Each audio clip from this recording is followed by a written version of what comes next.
Hello again. As some of you might have guessed, I've come to Hungary for a few days to see how they tackle a problem which we in this country have been wrestling with lately, which is to say the flood of asylum seekers from Africa and Asia. Before doing so, I will mention that when the referendum was held on membership of the common market, nobody was more enthusiastic than I in supporting the idea. Like almost everybody I knew at the time, I voted yes in 1975. After all, what could go wrong? Half a dozen prosperous nations in Western Europe agreeing that their citizens could travel freely to one another's countries and even live in them if they pleased. Not that many people did move to other countries, of course, other than a few businessmen. Why would the French want to come and live here? Or British people move to Germany or Luxembourg? Of course, as soon as countries such as Bulgaria and Romania were invited to join, it was clear that millions of them would come flocking to Britain, as indeed they did. Combined with various other immigrants, the consequence was that London lost its traditional character and became like a vaguely foreign city, or global city as you might put it. White English people are a minority there these days, and London doesn't really have a distinctly English character anymore. In Budapest, the capital of Hungary, things are very different indeed. It is still as homogeneous ethnically and culturally as it was 50 or 100 years ago. It is a European city, full of European culture. Something which would be a little difficult to say about London these days.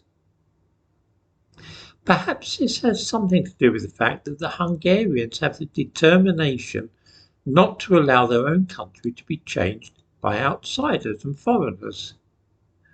Here is an interesting statistic. Last year there were 81,130 applications for asylum in Britain. What do you suppose the figure for Hungary was in that same year? A few thousand? A few hundred? 100? 50? In fact, in 2022 there were just 44 applications for asylum in Hungary. I give links to both figures in the description to this video.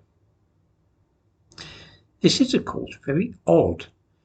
How come an island off the coast of Europe receives 2,000 times as many applications for asylum as a landlocked European country like Hungary? What can possibly explain this discrepancy? It's very simple. Hungary works on the assumption that neighbouring countries, other than Ukraine, are no more dangerous than their own country. So if somebody is in Serbia, there can be no earthly reason for that person to cross the border into Hungary and apply for asylum. He could do it just as well in Serbia, which is as safe as Hungary. Hungary accordingly passed a law which said that any application for asylum had to be made via the Hungarian embassies in neighbouring countries. It is not possible to claim asylum if you are actually in Hungary itself. If you are in Hungary and wish to claim asylum, then you have to leave the country and apply to a Hungarian embassy outside the country. Anybody entering the country illegally is simply hoofed out. If the British wished to end the small boats almost overnight, then here is a blueprint for how they might go about it.